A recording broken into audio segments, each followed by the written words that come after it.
Y es un placer, como todos los martes, dar inicio a Síntesis Municipal. Ya Daris Terrero estaba con nosotros desde hace rato, pero le damos la bienvenida a Waldis, que además estuvo de cumpleaños. Y le vamos a desear un feliz cumpleaños atrasado, pero bueno, ya usted sabe, misas más cerca de ti, Dios mío, todo eso viene. No, ya uno después que tiene determinada dice, bueno, soy un sobreviviente. No, y cuando la gente dice, porque estamos jugando en el mismo equipo nosotros, ¿verdad? Cuando la gente dice que uno ya está viejo, yo agradezco a Dios porque hay mucha gente que no ha tenido la oportunidad de llegar hasta aquí, ¿verdad? Tuve el privilegio de que mis hijas juntaron algunos amigos míos, incluyendo algunos que tenían mucho tiempo que no lo veía. ¿Y los encontraron? Sí, lo encontraron. Fueron a la Biblioteca Algunos Nacional. Vinieron desde Cotuí y obviamente les recuerdan a uno y está en fotos que uno no quiere Ay. Miren, señor, en la actividad municipal esta semana que acaba de pasar tuvo muchas connotaciones, algunas buenas, otras malas. No me voy a referir a las malas y solamente lo voy a señalar como un ejemplo.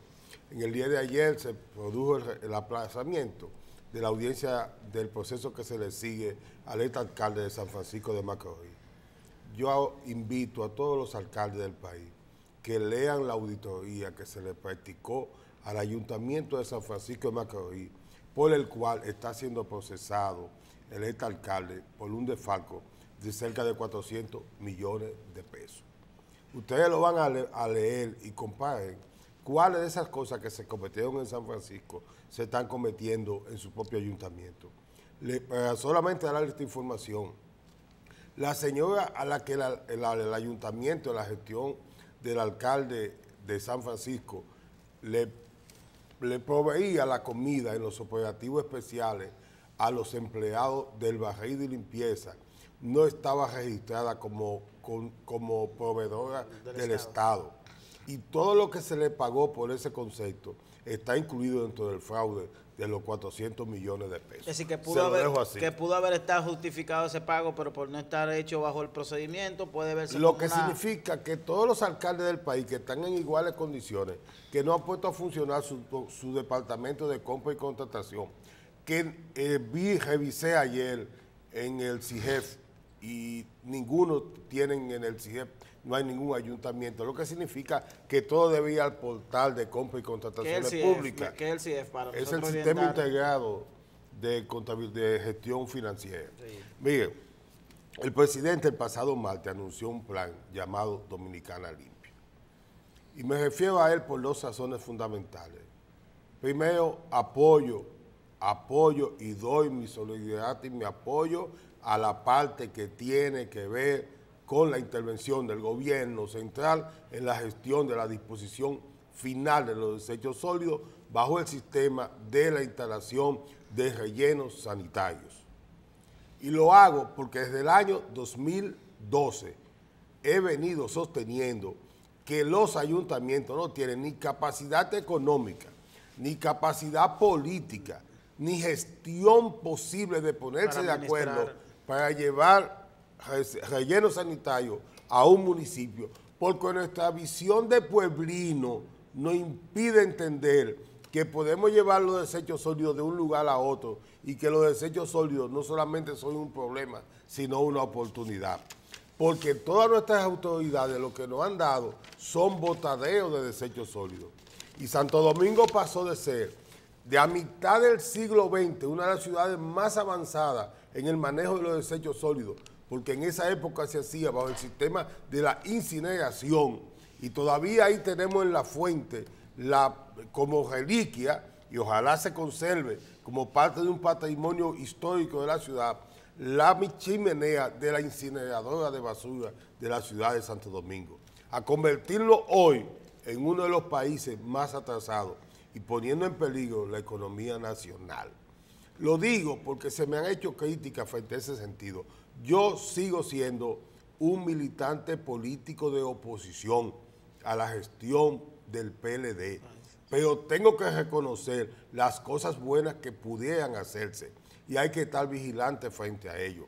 Y como lo he planteado reiteradamente, sería un irresponsable como técnico, luego de decir durante 4 años que el gobierno central tiene que intervenir Duquesa, que el gobierno central tiene que hacer un relleno sanitario en el este, porque si no, las aguas de nuestras playas se van a contaminar y vamos a dañar el turismo. Cuando he dicho que Puerto Plata hay que intervenirlo y no lo puede hacer el ayuntamiento y el gobierno lo decide, yo tengo que apoyarlo. Claro, y obviamente tenemos nosotros un privilegio hoy. Sí, claro. Tenemos una voz autorizada. Bueno. Tenemos otro cumpleaños hoy. No quiero que se me pase que termine el día de hoy sin felicitar al hombre noticias, a Roberto Cavada, que está de cumpleaños el día de hoy, también. Así que nuestro saludo a Roberto desde aquí de Síntesis con mucho cariño y mucho respeto. Y llegó el momento de presentar a nuestro invitado de Síntesis Municipal del día de hoy y tengo el placer y el honor de presentar al ingeniero Osiris de León. Él es geólogo, ambientalista, académico, político, amigo de Síntesis, ahora también amigo de Síntesis Municipal y sobre todo una excelente persona, que creo que ese es el mejor título. ¿Qué tal? ¿Cómo le va? Miembro de la academia. Y absolutamente de acuerdo contigo con esa presentación glamorosa. Amigo de Síntesis, amigo de ustedes y siempre seré amigo y hermano de todos ustedes y de todo el pueblo dominicano. Amén. Bendiciones para todos. Gracias por esa hermosa presentación, Marcela. Profesor, usted que ha sido ambientalista, geólogo y maneja tanto estos temas, para nosotros una gran preocupación lo que es el resultado de la disposición final de los desechos sólidos. El presidente anuncia que el gobierno central va a intervenir para hacer 8 grandes rellenos sanitarios. ¿Es posible eso en la isla o en esta media isla? Es posible hacerlo, pero hay que articular los proyectos todavía. Creo que lo que el presidente de la República, de la mano de las alcaldías y de la mano de la Liga Municipal Dominicana, ha anunciado la pasada semana, es una muy buena intención que ahora necesita una articulación, un buen trabajo. ¿Por qué? Porque tú como municipalista que eres, con larga experiencia, y Dari y Marcela saben bien que el tema de la gerencia de los desechos sólidos es una competencia exclusiva del gobierno local. ¿Sí? En Mao, del gobierno de Mao, que es el alcalde, o en Montecristi o en Higüey. Ahora bien, normalmente los alcaldes son celosos de su jurisdicción y no les agrada que el gobierno central intervenga en la administración dentro de ese territorio, salvo que haya una coincidencia política entre el gobierno municipal y el gobierno nacional. Si no hay una coincidencia política, el alcalde se cuida mucho de no recibir ayuda del gobierno por temor a que sus compañeros de partido le acusen de estar vendido al gobierno. Pero cuando manejamos la basura, igual que cuando manejamos el agua, o cuando manejamos el tema eléctrico, o manejamos el tema de salud, no estamos hablando de gobierno local y gobierno nacional. Estamos hablando de un problema de la sociedad en su conjunto. Lo que quiere decir que si tú y yo nos enfermamos, cuando llegamos al hospital no estamos averiguando de qué partido político es el médico. Queremos una atención urgente. Y la basura ahora necesita una atención urgente. Por eso yo creo que es pertinente, es saludable, es oportuno que el gobierno intervenga vía 2 ministerios, que son el Ministerio de Medio Ambiente y Recursos Naturales, que le da facultad, en virtud del texto de la Ley Ambiental 6400, que te prohíbe a ti y a mí depositar basuras en lugares que contaminan los cuerpos de agua. Eso está claramente establecido en los artículos 85, 86, 87 de la Ley Ambiental. Ahora bien, para eso se necesita armonía en el trabajo. Y se necesita desprendimiento político, Waldy. ¿Desprendimiento político en qué sentido? Bueno, que si encontramos un herido en la calle, no importa si el que lo recogió es PRDista, es reformista, es PLDista o es izquierdista. Vamos a ayudarlo. Así está Duquesa, que necesita ayuda de todo el mundo, del gobierno central, de los 4 gobiernos locales que hay acá, del empresariado y de la sociedad civil. Así está Rafael en Santiago, así está Puerto Plata. A mí me da pena, yo he ido a hacer varios estudios al vertedero de Puerto Plata y la verdad es que siempre le digo a las autoridades de allí, miren, ¿cómo es posible? Tú sabes que a mí me tocó intervenir mucho con el tema de Rafael en Santiago, cuando hace muchos años se quiso llevar a Rafael para la zona del Naranjo y la Universidad Autónoma de Santo Domingo se opuso y nos pidió hacer un estudio de ambos lugares. Hicimos el estudio, en ese entonces el secretario de Medio Ambiente era Mac Puig, y el secretario de Obras Públicas era Freddy Pérez, y el presidente de la República era Leonel Fernández. Tomaron el estudio que habíamos hecho y le dijeron al alcalde de Santiago, que ese entonces era José Enrique Suet, que estaban en disposición de facilitarle el crédito que él estaba pidiendo al Banco de Reservas de 85 millones de pesos, sí, solo si Rafael era convertido en un relleno sanitario. Y bajo esa condición, el presidente Leonel Fernández de ese momento autorizó que el Banco de Reservas le prestara ese dinero a la alcaldía de Santiago. Se comenzó, tú recuerdas, con aquel programa en que tendió la mano amiga el gobierno japonés, con aquel esquema, pero luego volvió a ser lo que ha sido siempre, un botadero de basura. Pero lo mismo lo tenemos en La Vega con el vertedero de basura. Todo el mundo va y tira la basura a cielo abierto.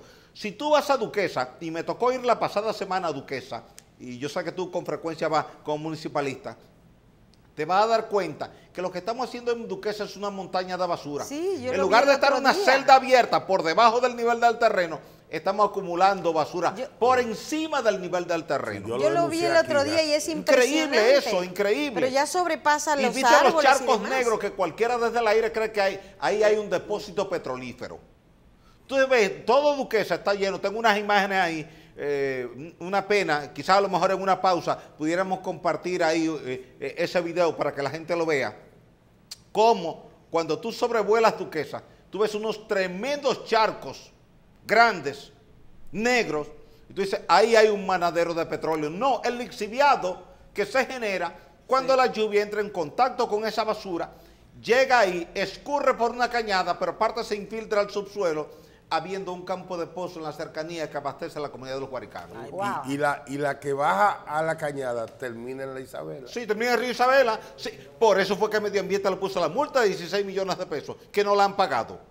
Porque eso representa una violación a la ley ambiental 6400. Eso no lo debe hacer nadie, ni lo puede hacer nadie, pero la gente lo está haciendo. Entonces yo creo que ahí es donde toma importancia el hecho de que el gobierno central intervenga. ¿Por qué? Porque si el Ministerio de Medio Ambiente interviene aplicando la ley 64, que tiene facultad legal, tú no puedes contaminar una fuente de agua, ni Marcela, ni Dari, ni yo, ni nadie, porque la ley lo prohíbe, pero que también intervenga el Ministerio de Salud Pública, porque es un tema de salud pública. ¿Por qué? Porque cuando tú y yo tiramos una batería de carro, ahí hay plomo. Sí. Cuando tiramos un termómetro viejo, ahí tenemos mercurio. Tenemos mercurio. El mercurio es bioacumulativo. El plomo es bioacumulativo. Entra al cuerpo, pero el organismo genéticamente no ha aprendido a desprenderse de esos compuestos. Entonces esto va acumulando. Cada miligramo de cadmio, de mercurio, de antimonio, de plomo que entra a tu cuerpo, tu organismo lo retiene, lo atrapa y no hay manera de salir de él. Y cada vez se va sumando a lo anterior que tú tienes. ¿Qué ocurre? Eso es un atentado contra la salud. Entonces ahí tiene que intervenir para proteger la salud de la comunidad el Ministerio de Salud Pública y el Ministerio de Medio Ambiente. ¿Qué hace el gobierno? Bueno, como rector del gobierno nacional, darle la mano al gobierno local, a la alcaldía, para que trabajen de forma conjunta, sin distinción de colores políticos, porque estamos hablando de un tema de salud pública. Y cuando hablamos de salud pública, no se puede decir PLD, PRM, PLD, Partido Reformista. No, aquí no debe haber bandería política. La salud de los dominicanos. Yo siempre he sido partidario, y a ustedes les consta, que en los problemas nacionales todos debíamos ponernos de acuerdo. Porque cuando eso camina bien, todos nos beneficiamos, hasta los que no estamos en el gobierno. Claro. Pero cuando camina mal, todos nos perjudicamos. Es decir, con el tema de los hospitales, yo siempre digo, pero cualquiera de nosotros puede tener un accidente en Montecristi o en Pedernales, ¿y a dónde nos van a llevar? Al hospital más cercano. Inicialmente y si el hospital no funciona, claro, ¿qué va a pasar? ¿Nuestra vida está en peligro, sí o no? Claro.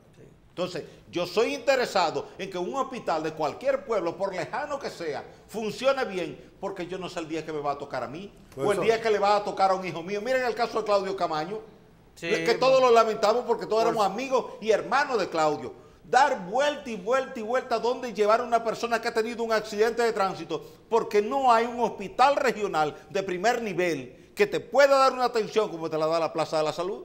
¿Entiendes? Profesor Miguel, Usted habló del asunto este de la contaminación de las aguas. ¿Hasta dónde las aguas contaminadas del río Isabela afectan la ciudad de Santo Domingo? En su subsuelo y en el manejo diario del agua, si es que esa agua llega aquí. Mira, del río Osama nos llega agua a través de la barrera de salinidad. Afortunadamente la barrera de salinidad está aguas arriba de la confluencia del Isabela y el Osama. De ahí se están sacando unos 3 metros cúbicos por segundo que se usa mayormente en la zona oriental. Ahora, ¿qué ocurre?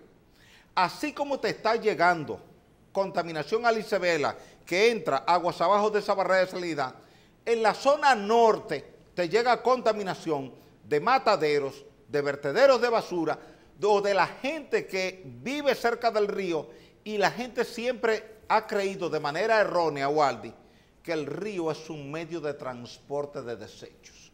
Tú quieres saber si es verdad, vete a Santiago, a la parte oeste, y tú vas a ver cómo la comunidad ha usado el canal Ulises Francisco Espaillá como vertedero de basura, porque ellos tiran la funda de basura y ven que la basura se va.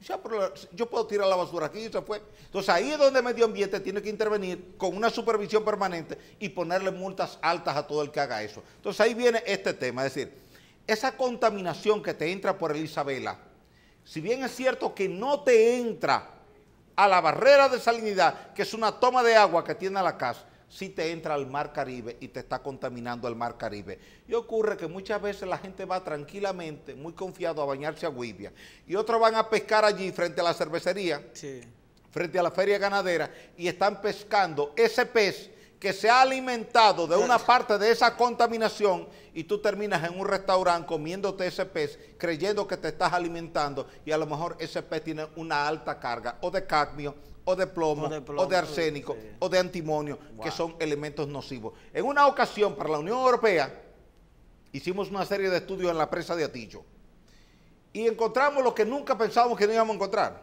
y era que los peces de la presa de Atillo tenían una concentración de cadmio de 0.26 miligramos por cada kilogramo, que lo hacía cancerígeno, y alertamos, pero mucha gente se ofendió por eso. ¿De dónde provenía eso? De todos los suelos que hay en toda la región, que entonces están aportando eso. Entonces, ¿qué ocurre? Que cuando tú tienes una situación de eso, como país, como gobierno, como Ministerio de Medio Ambiente, tú rastreas la fuente de donde llega con un muestreo. Cada 200 metros tú tomas una muestra de agua y de suelo. Y entonces tú identificas dónde está la fuente y vas. Si es una empresa, tú sancionas a la empresa. Si es un depósito natural, tú bloqueas ese depósito natural. Entonces, así mismo nos está pasando en la capital. Porque esa contaminación de Duquesa entra por el Isabela, viene al río Osama, del río Osama descarga en Sanssouci, se va al mar, y tú vas ahora frente a la feria ganadera y tú ves los pescadores ahí pescando. ¿A dónde va ese pescado?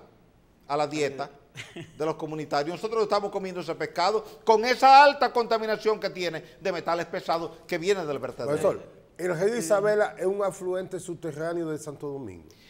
Mayormente superficial. Hay un componente subterráneo, pero el componente mayor es superficial. El río Isabela nace en Villa Altagracia, detrás de la Loma Novillero, entre la Loma Novillero y la Loma Siete Cabezas, nace ahí en esa zona. Ahí está también la Loma de la Cuava. Corre por acá, pasa del lado norte del kilómetro 22 de la autopista Duarte, y todas las industrias que están en el kilómetro 22 lanzan sus desechos directos, sin tratamiento alguno, a ese río, y esa contaminación nos está llegando a todos. Entonces yo soy partidario de que a todas esas empresas se les exija el cumplimiento de la ley ambiental 6400, que prohíbe taxativamente contaminar los cuerpos de agua, sobre todo si son de uso humano. Profesor, profesor, los depósitos del el sector hotelero, 6 millones de turistas que vienen al año, se pasan 5 o 6 días, y bueno, producen casi 1000 y pico de toneladas, se produce solo en la zona turística del este. ¿Usted vio el vertedero de Berón Punta Cana? Lo he visto.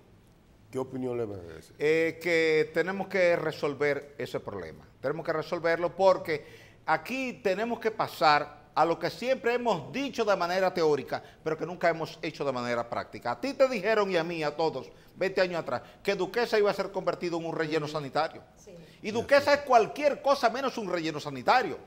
Ayer en un programa de televisión me preguntaban que si un planteamiento que estaba haciendo un periódico era válido. Convertir a Duquesa en un relleno sanitario. Y dije, pero que eso tenía que haber sido antes, no ahora. no. Porque ahora, para yo convertirlo en un relleno sanitario, tengo que primero sacar toda la basura que está ahí. Y yo tengo ahí 30 años de basura. Es la pregunta que yo le iba a hacer. 19 millones de toneladas. De toneladas. ¿Cómo eso me cuesta más que 20 rellenos sanitarios nuevos. Eso es lo que yo tengo que hacer, es cerrarlo, clausurarlo y ponerle una pantalla impermeable del lado aguas abajo para bloquear los lixiviados y un sistema de pozos del lado arriba de la barrera para succionar el lixiviado que se ha infiltrado al subsuelo y mandarlo a una planta de tratamiento. Esa es la solución, pero yo no puedo convertirlo ahora en un relleno sanitario porque tengo que sacar esos 19 millones de toneladas de basura que están ahí. ¿Cuánto me cuesta sacar esos 19 millones de toneladas de basura? Todo el dinero del mundo y el gobierno no lo tiene.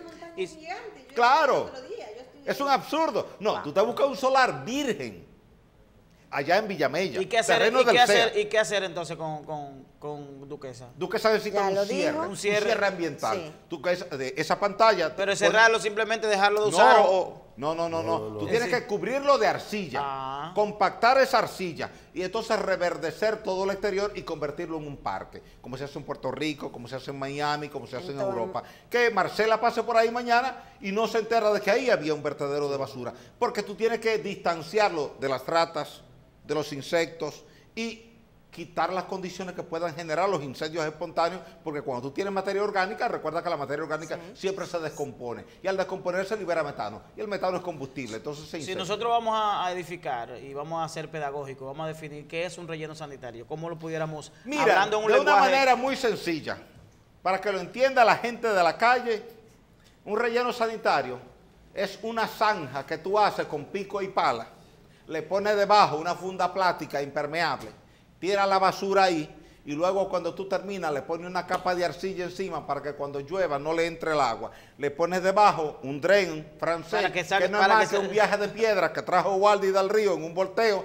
tiró la piedra ahí. El agua siempre se va por donde es más permeable, no por donde es más impermeable. Por ahí va a ir el lixiviado y tú ahí le pones un hoyito donde entra el lixiviado, le pones una bomba, sacas ese lixiviado, lo llevas a una planta de tratamiento y ya resolviste el problema. Entonces, un relleno sanitario no es más que una excavación que tú haces, preferiblemente en una zona arcillosa, por la impermeabilidad de la arcilla, que tiene una porosidad efectiva inferior a 2%, por tanto, cuando tú tiras agua ahí no se infiltra, y entonces cada día, religiosamente, en cada celda, tú colocas una capita de arcilla de 5 centímetros, le pasas un rodillo encima, lo compactas y cuando te llueve en la noche o en la madrugada, el agua no entra en contacto con la basura y no te genera un lixiviado. Eso es lo que es un relleno sanitario, pero se llama relleno.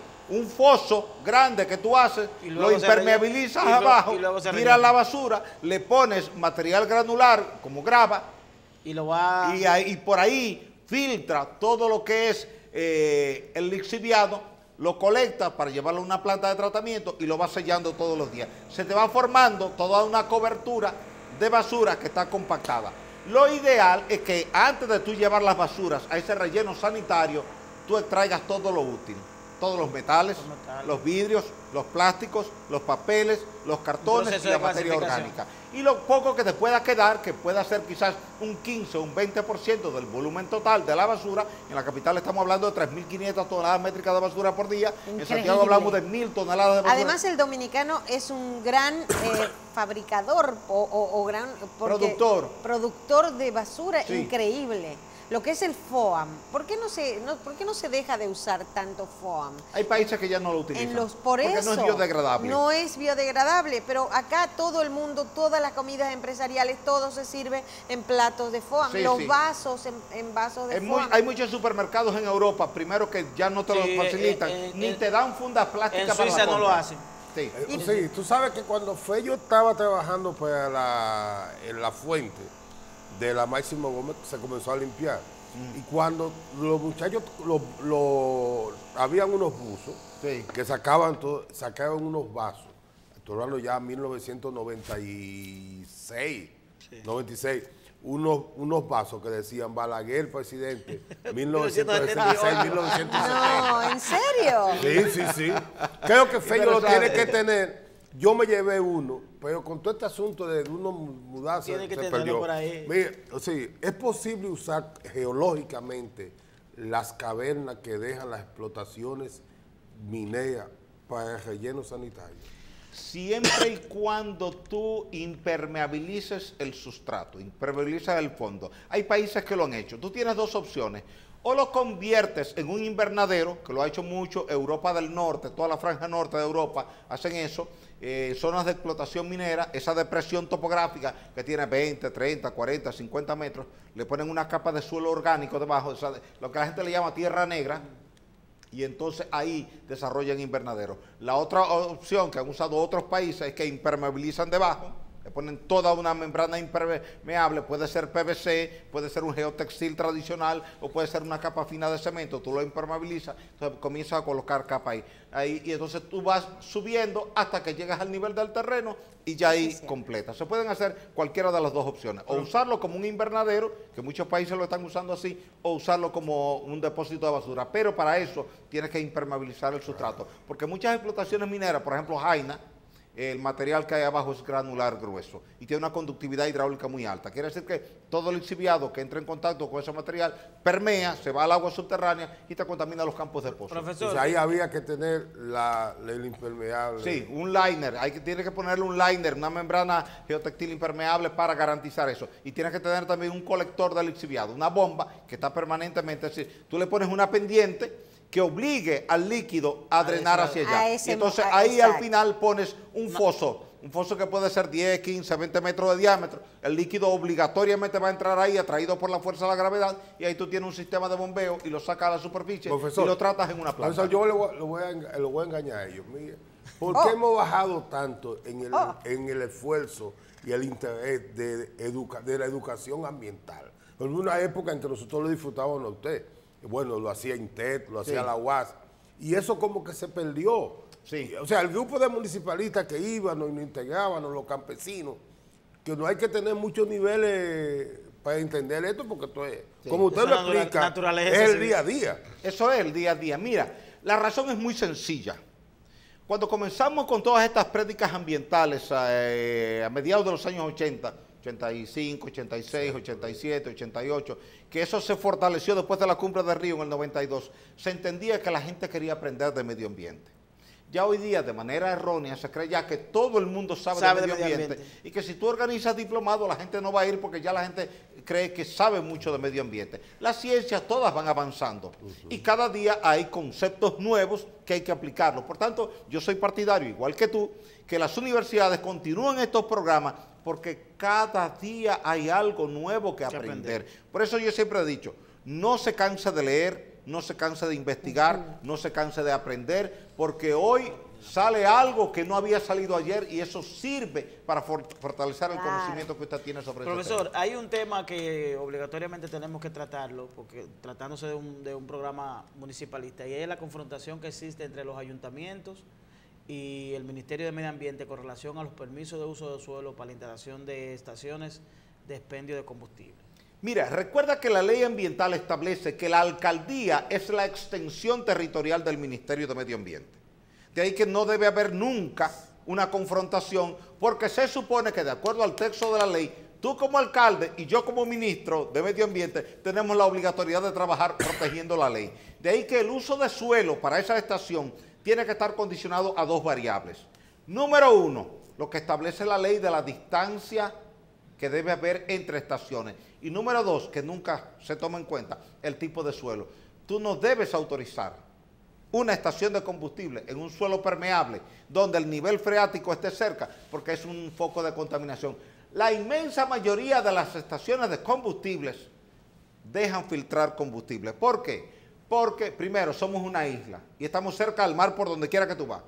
¿Tú te crees que el salitre no llega a Duquesa? Claro que sí que llega a Duquesa. Míralo en una imagen de satélite. ¿Cómo llega? Nosotros creemos que el salitre solamente llega al malecón. Por eso se te oxida todo en la Nicolás de Obando. Entonces, ese alto nivel de cloruros que hay en el aire, que lo trae el oleaje, tiende a corroer con mucha facilidad las estructuras Pero soterradas de las estaciones de mayor... combustible y termina goteando. Y esa gota de combustible, gasolina o gasoil, se va. Te lo digo porque hay casos que se han presentado en la capital donde a mí se me ha llamado como técnico en el tema para buscar una solución ambiental e hidrogeológica a un problema que no se habían dado cuenta hasta que el agua de los pozos cercanos no comenzó a salir con olor a combustible. Y los elementos que, o sea, por ejemplo, mucha pérdida ya. las mayores confrontaciones y las mayores críticas son con relación a la instalación de estaciones cerca de centros educativos. No debe ser. Y de hospitales. No debe ser, no aplica. O sea, tú no debes tener una fuente de combustible nunca cerca de una escuela ni cerca de un hospital. Técnicamente, ¿a qué distancia debe estar?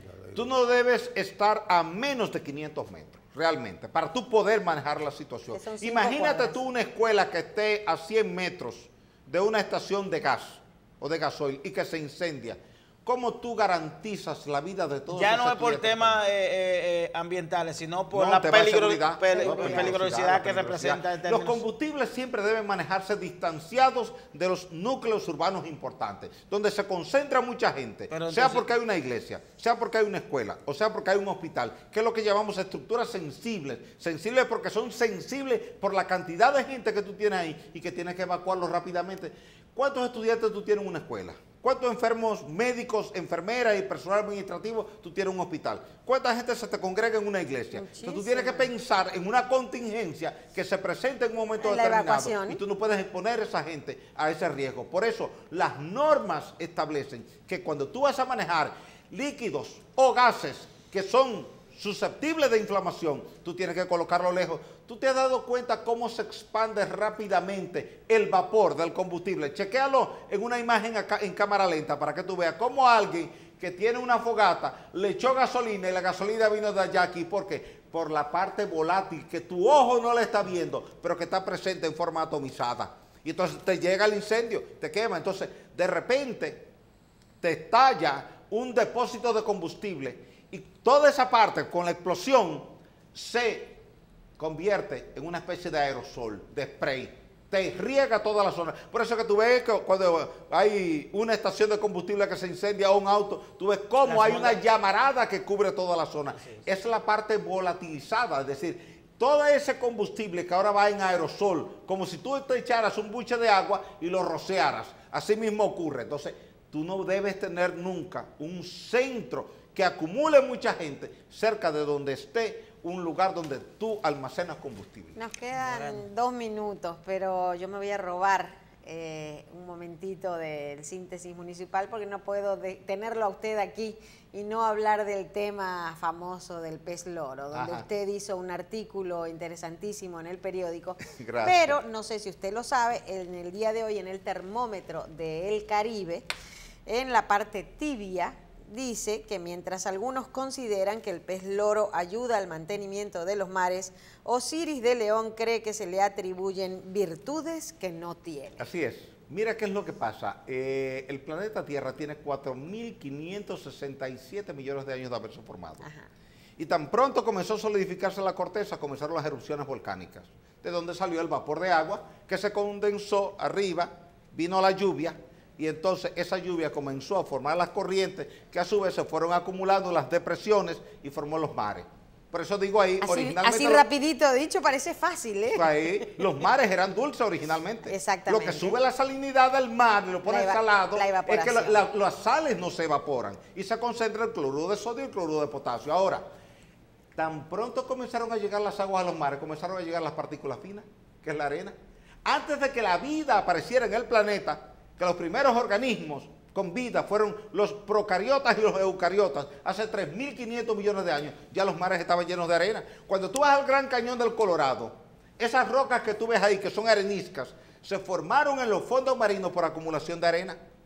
Y vino el óxido férrico, fruto de la meteorización, y entonces por eso tú ves que esas arenas son rojas.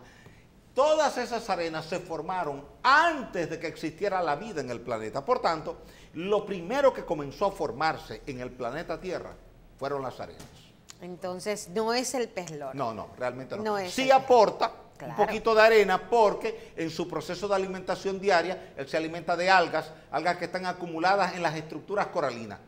Pero sí la virtud del pez loro, y por lo cual tendríamos que continuar protegiéndolo, Sí, hay que protegerlo. es que mantiene las barreras Mantiene de el coral. coral limpio. Exacto. Claro, esa es su principal función. Él se come el alga que está recubriendo el coral, y entonces si al coral no le llega suficiente luz, el coral se muere. Fíjate que el coral se desarrolla solamente en aguas someras, ¿sí? Aguas poco profundas, porque él necesita luz. Y Entonces, nosotros si tú le bloqueas necesitamos la luz, las barreras el agua coralinas. sucia te daña el coral porque le bloquea la luz, pero el alga que se acumula encima de él también le daña porque le bloquea la luz. Él Y muere necesita con la mucha luz. facilidad. Y nosotros necesitamos, como, Claro. como isla, al fin. La veda hay que la garantizarla, o sea, hay que vedarlo tal y como se ha hecho, pero no por No lo que decir se ha que dicho, produce la sino arena. por otras cosas. Las arenas realmente existen en el planeta Tierra desde el mismo momento en que se formó el planeta y solidificó la corteza, hace más de 4.000 millones de años, cuando no había vida de ningún tipo en el planeta Tierra. No podíamos tener al ingeniero aquí No, sin gracias, preguntarle por el pez gracias, loro, sí. ¿eh? Pero gracias Sí, inmensas a gracias, ustedes. gracias por la Volveré cátedra. otro día aquí a Síntesis Municipal. Siempre- Claro que sí. siempre Para una conversar con una ustedes sobre cátedra. tantos Oh. temas municipales que hay pendientes, Waldo. Sí, es verdad. Muchísimas gracias le damos al ingeniero Osiris de León, nuestro invitado en Síntesis Municipal del día de hoy. Waldis, hasta el martes, si Dios lo permite. Y a usted, ya usted sabe, está en su casa, usted viene cuando quiere. Y a ustedes sí, los despido hasta mañana, siempre y cuando así el Señor lo disponga.